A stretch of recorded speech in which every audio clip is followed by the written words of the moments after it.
What is up, guys? It is Carly here bringing you another installment of It Was Only a Dollar. And today we are talking about a sequel that is so cleverly titled The Last Exorcism Part 2. Yes, so The Last Exorcism Part 2, if you haven't seen the first one, that's a found footage movie, pretty good, creepy, effective found footage film that came out, I believe, in 2010, and this came out in 2013, but yeah, the first one's a found footage film about this girl that is believed to be possessed, and they hire this exorcist to come get the demons out of her, and he turns out to be like a fraud, but then it turns out there actually are demons, and then stuff kind of goes from there, and that movie's really creepy, well done, and like I said, effective. Now this, of course, like I said, is the sequel 3 years later, starring the same girl, Ashley Bell, who played Nell in the first film, but this one is filmed like a regular movie. It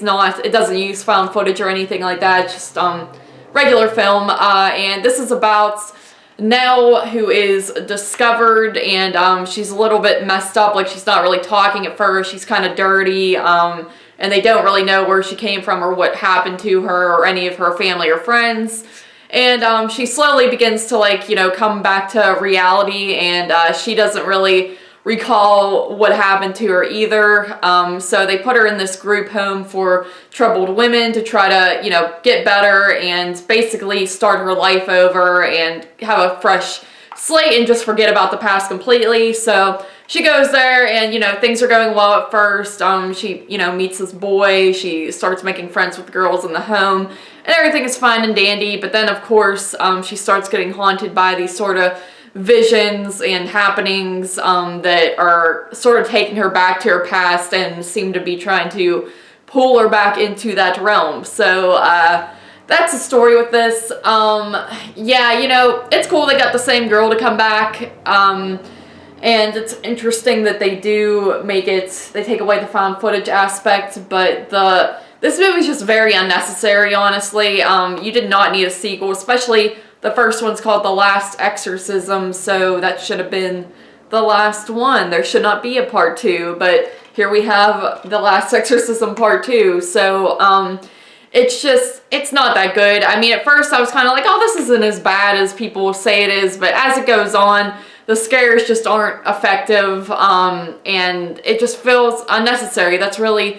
the big thing with this movie, is it's kind of stupid. It feels cheapened, like, you know, they use more effects and stuff like that, and it comes off as just, you know, it looks fake, so it's not creepy at all, like in the first one, and, you know, changing it to a regular movie, I do think was a mistake. I keep calling it a regular movie, but, you know, just not a found footage film.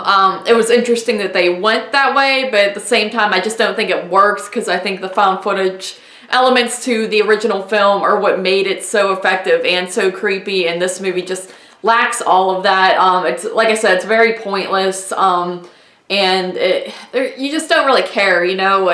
You don't care enough about this Nell character, I find, and it doesn't feel natural, you know. You feel like at the end of the first one that should be it, and this isn't something like a Friday the 13th movie where you feel it warrants a sequel, and you're like, oh, I really am curious as to what happened to this girl. You don't really care. So seeing her kind of have these relationships and build friendships and stuff like that, it's like, okay, she's not that major of a character to where I'm like, yay, go her. I'm gonna feel bad when demon stuff starts happening again. So it just doesn't work. So overall, like I said, very pointless film.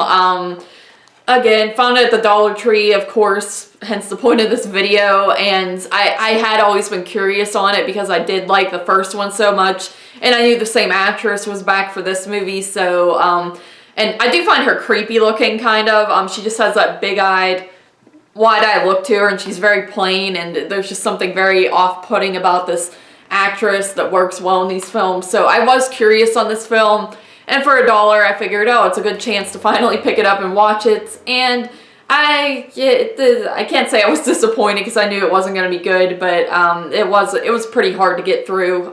So I gave it a 3.5 out of 10. That seems like the fairest rating for this movie, and yeah, so Thank you guys once again for joining me for this installment of It Was Only a Dollar, and as always, I'll talk to you in my next video.